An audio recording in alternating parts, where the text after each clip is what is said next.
Bonjour les amis, comment allez-vous? Bienvenue dans votre vidéo pour ce tirage lunaire de la nouvelle lune du 22 mai. Alors on va regarder, je consacre un petit peu l'autel, le rituel, pour regarder un petit peu les messages qu'on va avoir. Donc voilà, avec de l'encens de Bali. Hop, hop, hop, voilà. Allez, je vais poser l'encens. Alors, qu'est-ce qui nous attend pour cette nouvelle lune? Pour cela, on va regarder avec ces trois oracles. Je rappelle que Guidance de l'univers féerique est un oracle que j'ai créé, que vous retrouverez en vente sur mon site. Et pour finir, je vais tirer aussi une carte des chakras, l'oracle des chakras, pour voir un petit peu sur quel chakra on peut travailler. Allez, on regarde ça ensemble. On demande donc pour cette nouvelle lune le meilleur message qui soit pour nous. Oh, ben regardez ça. Hop, le meilleur message qui soit pour nous, s'il vous plaît, pour cette nouvelle lune du 22. Nouvelle lune du 22, s'il vous plaît. Voilà, on va voir. Nouvelle lune du 22, s'il vous plaît. Nouvelle lune du 22. Oh, ben on en aura deux. On en aura deux. Allez.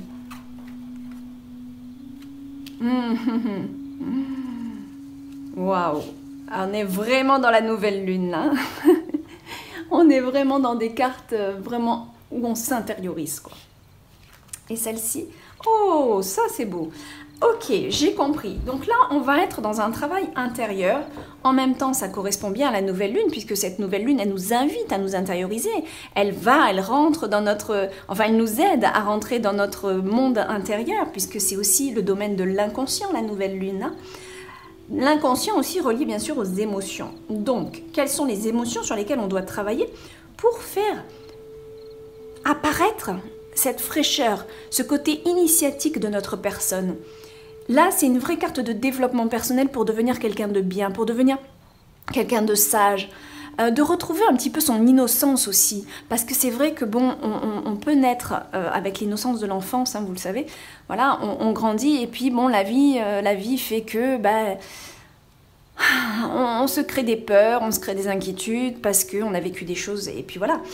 Ça fait partie du parcours de l'âme et du parcours de toute vie.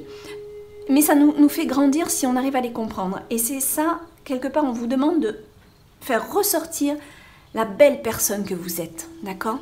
On va vous demander, en cette nouvelle lune, de travailler sur vous, mais vraiment de manière intense, c'est-à-dire en vous observant. Bien sûr, on va arrêter de mettre la faute sur les autres et on va regarder un petit peu, nous, comment on agit et comment on réagit à tout ça. C'est comme ça qu'on va travailler sur soi et qu'on va faire sortir ce qu'il y a de plus pur en nous, de ce qu'il y a. On va retrouver cette innocence, cette fraîcheur, mais tout en ayant compris un petit peu notre vécu et ce par quoi on a dû passer. Donc il y a vraiment un chemin initiatique là pour vous. Je pense, bien sûr, c'est pas que pendant la nouvelle lune que ça va se passer, mais cette nouvelle lune, on ne devient pas initiatique comme ça du jour au lendemain, mais cette nouvelle lune va vous y aider, parce que elle va vous aider à rentrer à l'intérieur de vous-même, à mieux vous observer. Là, avec cette carte ici, l'arbre de repos, on va vous demander aussi d'être plus tranquille, de vous poser en cette nouvelle lune. Pardon. Cette nouvelle lune, elle va vous demander de vous calmer, d'être vraiment dans le calme et l'observation, mais surtout, on ne s'excite pas. On évite de sortir, ça ne va pas être forcément propice. C'est plus, on est plus dans une période, dans cette fin de semaine, donc autour du 22, on reste chez soi, on est au calme, on a besoin de tranquillité, on va pas forcément chercher la sociabilité, on est vraiment sur un retour sur soi et on va vous demander aussi beaucoup de patience. On évite de bouger, voilà, on va éviter de bouger en cette nouvelle lune. Bien sûr, vous êtes plusieurs à regarder la vidéo, ça va peut-être pas forcément résonner pour tout le monde, mais il y a vraiment cette idée de rester tranquille chez soi, de pas trop bouger et de travailler sa patience aussi, d'accord? Avec ces deux cartes-là, on essaie de trouver des réponses et on vous dit chercher les réponses en vous, vous voyez? Donc il y a un vrai travail intérieur. L'ours, c'est le côté enfant, c'est le côté nounours, c'est le côté câlin, le côté, voilà, vraiment chaleureux. Mais l'ours, c'est aussi un animal instinctif et très, très, très puissant. D'accord? Très, très, très puissant. Une force extraordinaire. Donc là, on vous dit quelque part que vous avez cette force en vous pour aller travailler votre chakra du cœur ici, d'accord?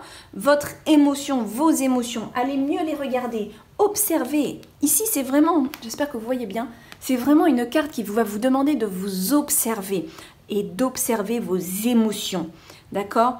On a un potentiel affectif, un potentiel d'amour extraordinaire ici. Mais en même temps, on a des forces qui peuvent détruire ça, d'accord? Donc il va falloir maîtriser et prendre vos émotions entre les mains comme le fait cet ours pour mieux les comprendre, pour mieux les observer. Encore une fois, je vais me répéter, mais c'est vraiment important. Là, on vous dit, faites le sacrifice. Alors bon, bien sûr, hein, faut relativiser, on ne va pas tuer qui que ce soit, mais on va vous demander de regarder peut-être plus de concessions, ou alors tout simplement peut-être de regarder ce que vous pouvez transformer. Le dragon tient une tête de mort. La tête de mort, symboliquement, ça va être la transition d'un passage d'un état à un autre. D'accord? Le dragon, il est puissant aussi. Donc vous avez deux cartes de grande puissance, mais lui, ça va être avec les énergies, les pensées, l'énergie qu'on met dans ses pensées. Tout ça, il va falloir les observer, d'accord? Pour les transmuter. Et c'est en transmutant qu'on va pouvoir se révéler, mais révéler la vraie personne qu'on est, la belle personne qu'on est, celle qui a été nettoyée de toutes ces mémoires qui l'embarrassent, qui l'empêchent d'avancer, ces mémoires qui font que des fois on peut être amer, on peut être colérique, on peut être agressif, d'accord?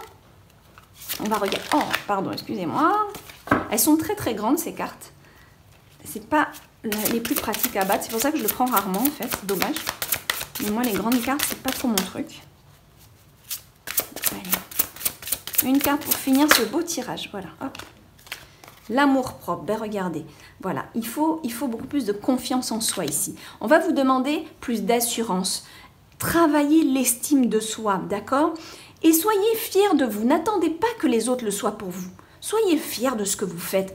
Et puis même si vous échouez sur votre parcours, eh ben, ça fait partie de vous, ça fait partie de votre expérimentation, d'accord? Ne soyez pas trop dur envers vous-même. Bien sûr, des fois, on fait des erreurs. Même en tant que parent, on va crier un jour parce qu'on va être à bout de nerfs. Et puis, ça ne sera pas le jour où il va falloir nous chercher. Puis, on va crier démesurément.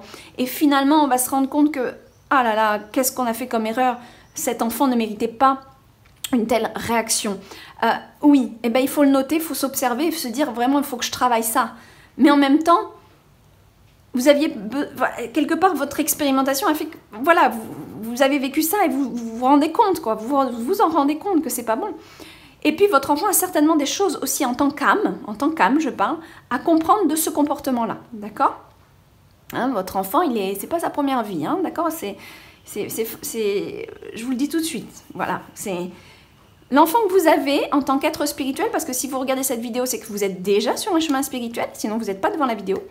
Si vous avez des enfants, ils sont sur votre même chemin d'évolution. On ne peut pas avoir un enfant qui est complètement en décalage avec nous, ça c'est impossible. C'est physiquement, chimiquement pas possible, puisqu'il n'y aurait pas de compréhension et ça serait un décalage extrême.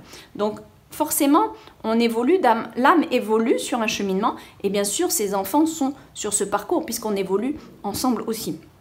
Ce qui ne veut pas dire qu'on a toujours les mêmes enfants et les mêmes parents, mais au niveau de l'élévation et de niveau de conscience de l'âme, oui, oui. Donc, tout ça pour dire qu'il faut aussi travailler sur soi, pas être trop dur, et en même temps noter là où on doit se corriger, mais savoir aussi être fier de soi quand on arrive à faire des belles choses. Quand on arrive à se dire, là, je prends du temps pour mon enfant, je prends du temps de qualité, et bien on se félicite pour ça. Je parle d'un exemple d'enfant, ça peut être pour tout comme ça, hein, d'accord? On peut être quelqu'un qui vit seul et on a du mal à être sociable, eh bien on va être un peu plus sociable, on va être plus avenant, et on va se féliciter de ça, d'accord? Il y a vraiment cette idée de se féliciter et d'être fier de soi ici, mais vraiment de briller, d'avoir plus de confiance, d'accord? Et pour ça, il va falloir observer, se calmer, se poser et observer les choses. Voilà. Très belle nouvelle lune à tous, je vous embrasse bien fort. Et à bientôt, j'ai fait les tirages horoscopes, donc vous les avez en ligne. Allez, bye bye.